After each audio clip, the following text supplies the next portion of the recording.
the day you've been waiting on. You got the promotion.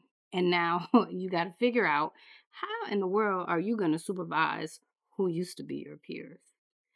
I know what to do here because I have been through it. And the thing that reigns true for me is your connection doesn't go away just because your title changes. What should you do? How do you navigate it? Those are questions that were often at top of mind for me. And what I did was sought to understand.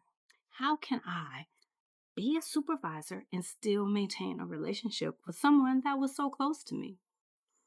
What I realized was that connection endured it all, and making sure that there was clarity was really important. So, what did I do? I took an opportunity. I met with everyone who was once my peer and talked about what do you want our relationship to look like? My role is changing. We have a connection, and I want to honor our connection.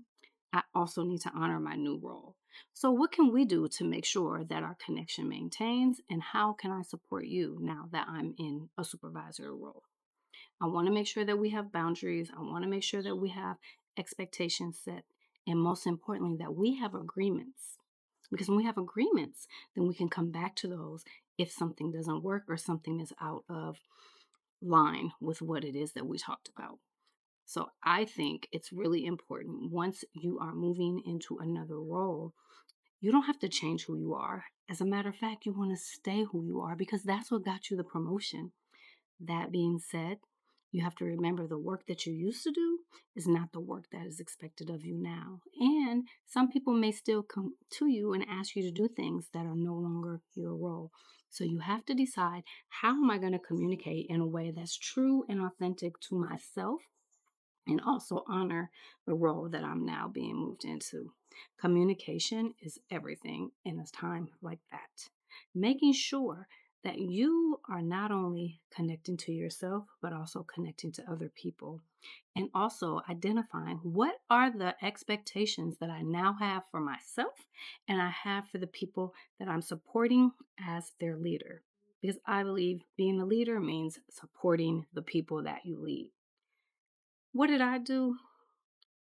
Talked to everybody. I walked and did the little check-in with the office chats, or if they were virtual, I had a quick call and said, hey, I know I'm moving into this role and I'm wondering if we can set some time that's dedicated to really laying out what this is going to look like, because our roles are not going to be on the same level anymore. And I want to make sure that I understand what it is that you do from a level of a supervisor, where you need support. And I want to make sure that you understand what my expectations are now that I'll be your supervisor. So, transparency is everything, and also leaning into where you may have discomfort. A lot of times when people move into another role, they're concerned. They're concerned that people won't like them anymore. Someone may think that they're better than they are, or that they may not be looked at in the same regard as their role because they were once the peer, so they may also be taken for granted in that role. However, how you show up as a leader is what's going to make the difference. And recognizing, hey, I'm going to have to lean into conversations that will not be comfortable. And it doesn't mean that my value as a leader, my value as a colleague is any less. This is where recognize your value can come into play, and also embodying grace, because you didn't know how to do the job that you did when you got it the first time. And so when you're moving into another job, just because you operated in the same organization, possibly even in the same area of the organization, it doesn't mean that you operated in the role that you would then, or shall I say now, be occupying. So it's important not only to recognize your value so that you can continue to connect with the people who will now be reporting to you and that you will be supporting, and also embodying grace and asking people, hey, can I get some grace in this process? Because I am learning, and while I've been here, I don't know everything about the role. I think it's important to lean into what you don't know. A lot of times we want to act like we know everything.